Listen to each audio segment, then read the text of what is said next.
Welcome back to another deep dive. Today, yeah. we're going to be cracking open the book of Exodus, Okay. chapter 17. All right. Now- Sounds good. You might be thinking, Uh-huh. ugh, another ancient history lesson. Yeah, I can see that. But trust me, folks, this is way more than just some dusty scrolls and Right. timelines. Yeah. This chapter is absolutely packed with symbolism and meaning Yeah. about doubt, Yes. leadership, Absolutely. and facing challenges. Yeah. That's really going to be relevant to your life today. I think so too. Yeah. So it all starts with the Israelites wandering through the desert, and they're being led by Moses, Right. and they're totally reliant Yeah. on God for everything. I mean, that's powerful imagery, isn't it? Yeah. That feeling of yeah. dependence on something bigger than ourselves. Absolutely. I mean, we all kind of feel that sometimes, right? Totally. Yeah. So, okay, Yeah. let's set the scene here in Exodus 17. The Israelites, they arrive at this place called Rephidim, and guess what? No water. Oh, no. Again. Like how many times? Yeah, seriously. Yeah. But the name Rephidim is interesting Yeah. because it actually means making things comfortable in Hebrew. Oh, wow. Kind of ironic, right? That is ironic. Because the Israelites are anything but comfortable at this point. No kidding. Yeah. They are struggling. So it really makes you think, doesn't it? It does. Yeah. Like this place itself is a test. Uh. Can they find comfort in God Right. even when everything around them is falling apart? Yeah. Even when their circumstances are really difficult. Yeah, for sure. So are they able to pass this test? Well, Yeah. to be honest, Yeah. their reaction is not great. Oh, no. They complain. Ugh, not again. They doubt God. Like they've already forgotten the Red Sea miracle. I know. Like, come on, guys. Didn't God just part the waters for them? Yeah, like the ultimate escape act. I know. It makes you wonder, like, Come so on, what's going on here? Yeah, Is this just about thirst? right. Or is there something deeper going on? Yeah. What do you think? Well, I think the original Hebrew text actually gives us a little clue here. Okay. The Israelites, they keep using these phrases like me and my Oh, interesting. instead of us and our. Okay. So it really highlights their self-centeredness in this moment. Wow. Like they're not even thinking about the needs of the community as a whole. So they're kind of missing the big picture here. It seems that way, yeah. So are they kind of like Esau trading away his birthright for a bowl of soup? I think that's a really great comparison. Yeah. They're so focused on their immediate needs that they're forgetting about the bigger picture Yeah. and the long-term blessings that God has for them. So Moses, though, he sees what's really going on here. He gets that this isn't just a physical thirst problem. It's a spiritual one. Right. Absolutely. So if you were in Moses' shoes in this moment, Yeah. what do you do with this whole crowd of like thirsty and grumpy Israelites? Well, I'll tell you, Yeah. it's interesting. The text tells us that Moses cries out to God Oh, really? in frustration. Oh, wow. You can almost hear the exasperation in his voice. Yeah. I mean, can you imagine? He's Yeah. feeling all this pressure from the people.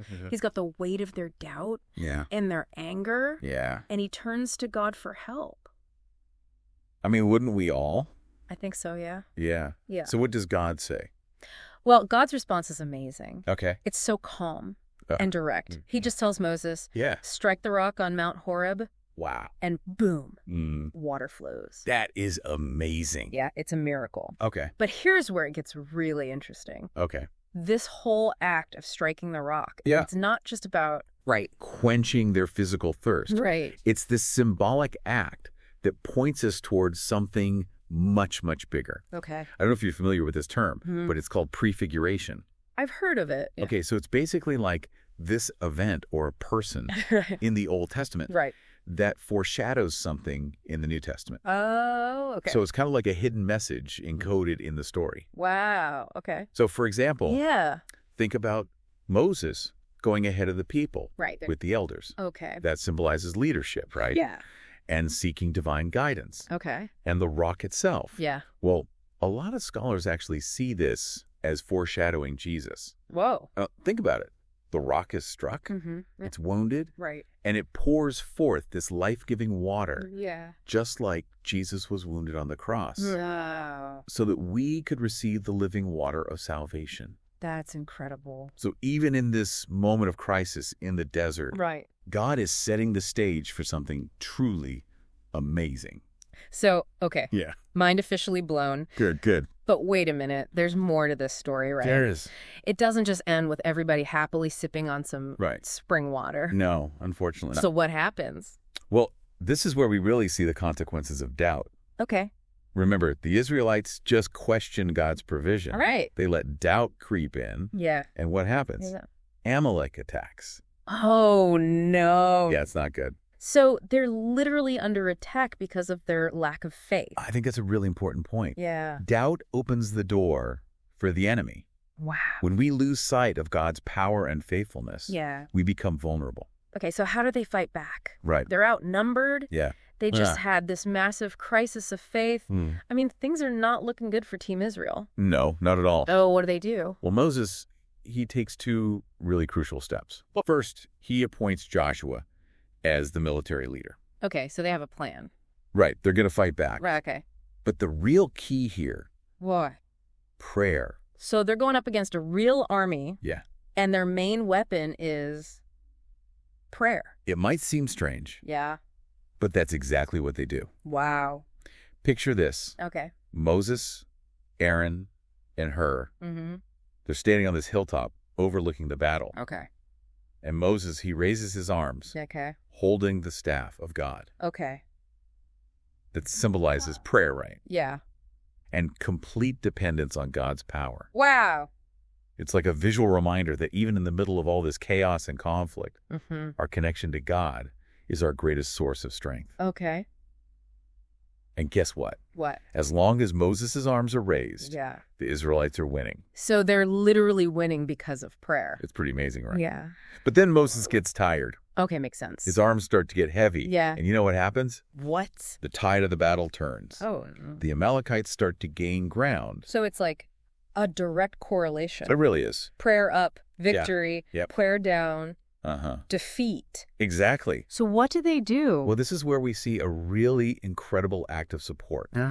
Aaron and Hur, they see what's happening and they jump in to help. Okay. They literally hold up Moses' arms. Oh, really? So that he can continue to pray. Oh, my goodness. It's such a powerful image, isn't it? It really is. It's like, it reminds us that even the strongest among us need support sometimes. We all need help. Right. We're not meant to carry our burdens alone. Especially when it comes to our spiritual battles. Absolutely. We need each other. We do. We need people to hold us up when we're weary. That's right.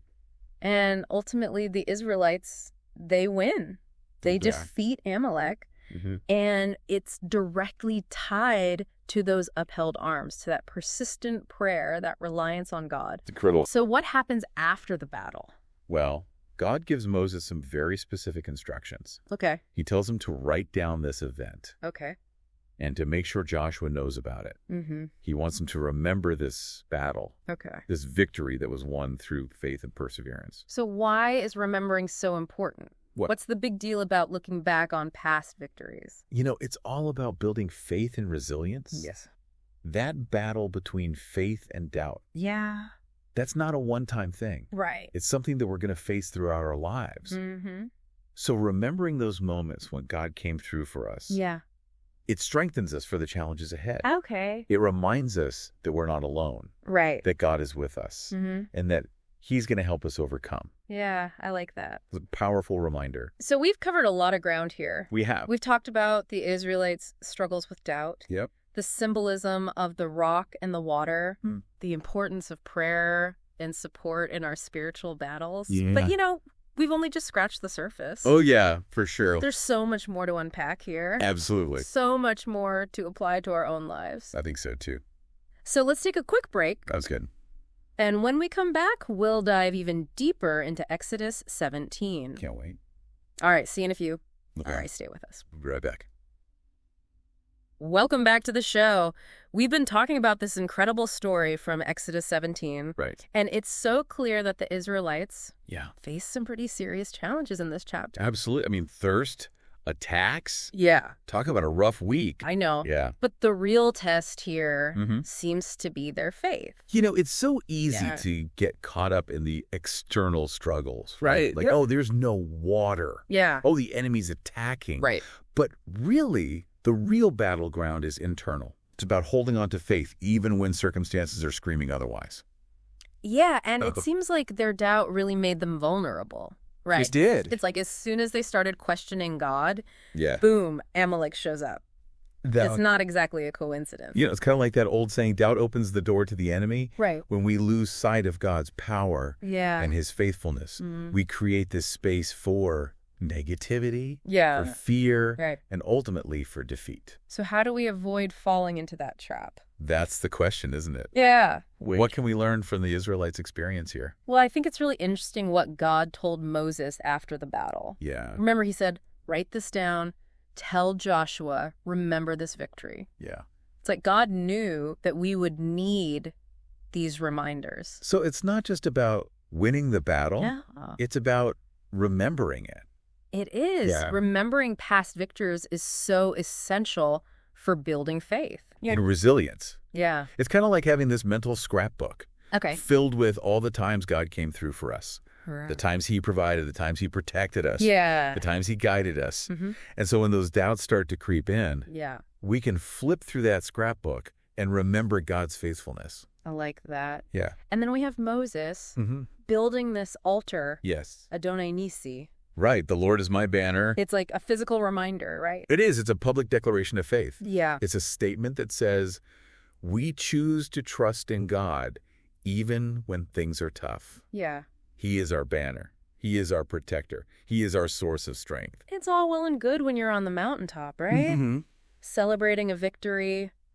But what about those times when we're in the valley? Yeah, that's the real question. Yeah, when we're feeling discouraged and doubt is whispering in our ears. That's when that image of Aaron and Hur holding up Moses' arms becomes so powerful. You know, it's a reminder that we don't have to fight our battles alone. Right. We need community. We need support. Yes. We need people to hold us up when we're weak and we're weary. It's like having this spiritual pit crew, I love that analogy. Yeah. They're ready to jump in, help us refuel, recharge when we're running on empty.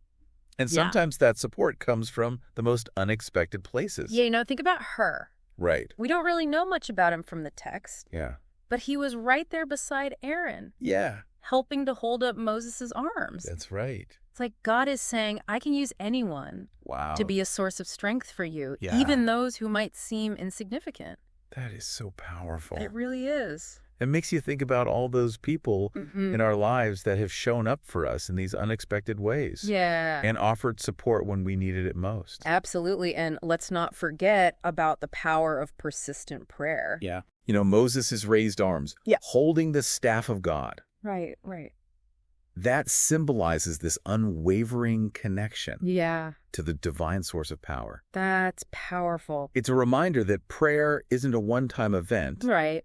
But it's this ongoing conversation with God. Yeah. This constant seeking of his guidance and strength. So we need to build that relationship with God day by day. Absolutely. So that when the storms hit, yes, we're already plugged into the source of power. That's right. Not just running to God when we need something, right, but staying connected all the time. But it's also about being honest about our doubts. It's okay to wrestle with them, right, to question, to struggle. So we're not supposed to just ignore them. No, not at all. Pretend they don't exist. I think ignoring them just gives them more power. Right.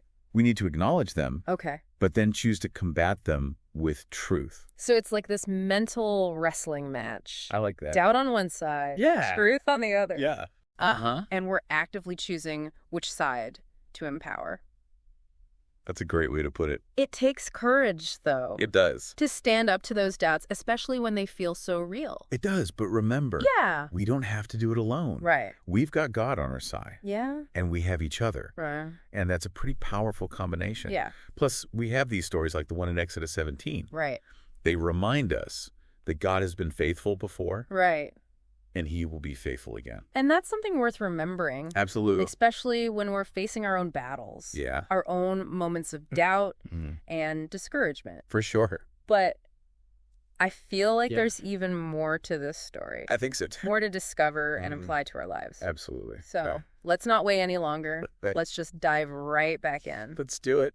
And we are back for the third and final part of our deep dive into Exodus 17. It's a good one. It has. We've been talking about doubt and leadership and the power of prayer. But before we wrap up, I want to make sure that we bring this ancient story home. Yeah. Connect it to our lives. I think that's so important. Yeah. It's amazing how these stories from thousands of years ago can still resonate with us today. Yeah. It's like God knew we'd be facing similar battles with discouragement, with doubt, even attacks from people who just don't get it. Right. Don't understand our faith. Right. So, okay. No more wandering in the desert for us, hopefully. Hopefully. Yep. Well, we all face challenges. Absolutely. So how do we take these lessons from Exodus and apply them to our modern lives? Well, remember that moment when Moses struck the rock? Yeah. That's not just some random act. Right. It's this really powerful symbol. Okay. The rock is often seen as a prefiguration of Christ. Okay. Wounded, pouring forth life-giving water for those who are thirsty. Wow. So even in this desperate moment for the Israelites, there's this glimpse of God's bigger plan. Right. His plan for salvation. That is amazing. And so that's a huge encouragement for us, right? It is. Today, even when we're feeling parched, spiritually dry, or just desperate for answers, there's this source of living water available to us through Christ. It's always there. So what are our rocks today? That's a great question. Yeah. Where do we go to find that spiritual refreshment? I think that's going to be different for everybody. Right. For some people, it might be spending time in prayer. Right. Really pouring out their huddle to God. Yeah. For others, it might be immersing themselves in Scripture. Letting God's word just wash over them. Yeah. And for some, it might be connecting with other believers. Right. Finding a supportive community. Yeah. Who can offer encouragement and prayer. And it could also be something totally unique to our own journey too, right? Absolutely. Yeah. Maybe it's that moment of quiet reflection in nature that brings you clarity. Yeah. Or an act of service that just reignites your passion and purpose. I think the key here is awareness. Okay. Paying attention to those moments. Yeah. Those sources of strength that connect us back to something bigger than ourselves. Yeah. It's about actively seeking out those rocks. Right. That remind us of God's presence and his provision in our lives. And just like Moses needed Aaron and Hur to hold up his arms in prayer, we need support too. We do. We can't do this alone. We can't go it alone. Whether it's a close friend, a mentor, a family member, or a faith community, having people who can lift us up when we're weary is so important. Yeah, it's like recognizing that vulnerability isn't a weakness. Right. It's actually a strength. It allows us to receive the support we need to keep going. Yeah. And those supporters, they don't have to be spiritual giants. No, not at all. Right. Sometimes the most profound encouragement comes from the most unexpected places. Think about her. Right. Showing up beside Aaron, ready to lend a hand. Yeah. No matter who we are, we can all be a source of strength for others. I love that. It's really beautiful. So, okay. Yeah. We've got our rocks for spiritual sustenance. We've got our support system in place. But what about those attacks? Right. Those moments when doubt creeps in and tries to sabotage our faith. It's interesting, after that battle with Amalek, God told Moses to do something very specific. Okay. He said, write this down, tell Joshua, remember this victory. So it's not just about winning the battle.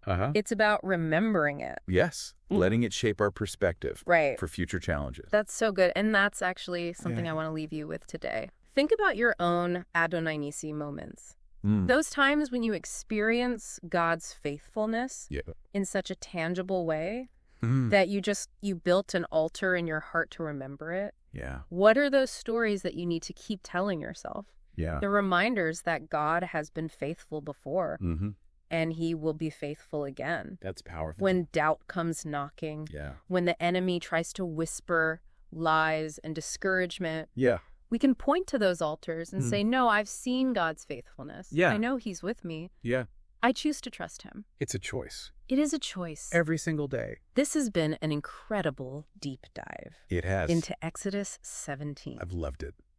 Thank you all for joining us as we unpacked this story and discovered its relevance for our lives today. It's amazing how these ancient stories can speak to us today, Oh, absolutely. And I think the big takeaway for me is that this battle between faith and doubt may be constant, but we don't have to fight it alone. We have God's help.